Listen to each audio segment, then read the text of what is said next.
নিজেই মথাৰিটো বনাইছে গম পাইছে নহয় চবে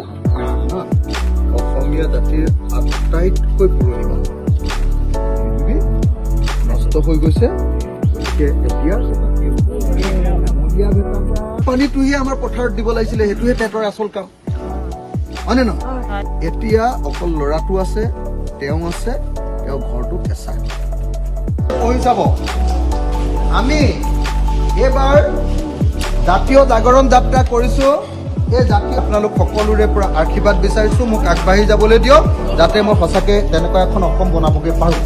জিন্দাবাদ জিন্দাবাদ জিন্দাবাদ জিন্দাবাদ জিন্দাবাদ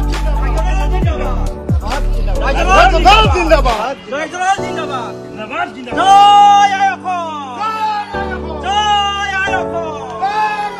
জয় আয়খন ধৈৰ্য ধৰি কাম কৰিলে অসাধ্য সাধন হয় পঢ়াৰ বলত বিদ্যা লাভে মন সবল কৰে আজৰি পৰৰ নৃত্য গীতে মন ফৰকাল কৰে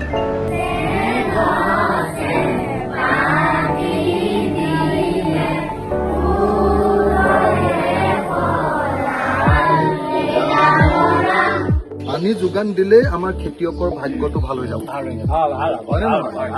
এডৰা পথাৰে পোৱালি দি 3 ডৰা হৈ যাব হয়নে নহয় তাৰমানে এতিয়া এবাৰ খেতি কৰো তেতিয়া 3বাৰ খেতি 3বাৰ খেতি যেতিয়া কৰিম মলীয়া ভেটা মানুহৰ যদি 10 বিঘা মাটি আছে 10 পূৰণ 3 কিমান হ'ল 30 বিঘা যদি মাটি হয় তেতিয়াহ'লে ইহঁতৰ অৰুণোদয়ো নালাগে ইহঁতৰ বৃদ্ধ পেঞ্চনো নালাগে উল্টা ইহঁতক আমি ক'ব পাৰিম যে আমাৰ ইয়াত বৰা চাউল হৈছে তহঁতি 2 নম্বৰী নকবি যা আমাৰ বৰা চাউল 1 বস্তাকে খা গ্ৰহণিত বুলি ক'ব পাৰিম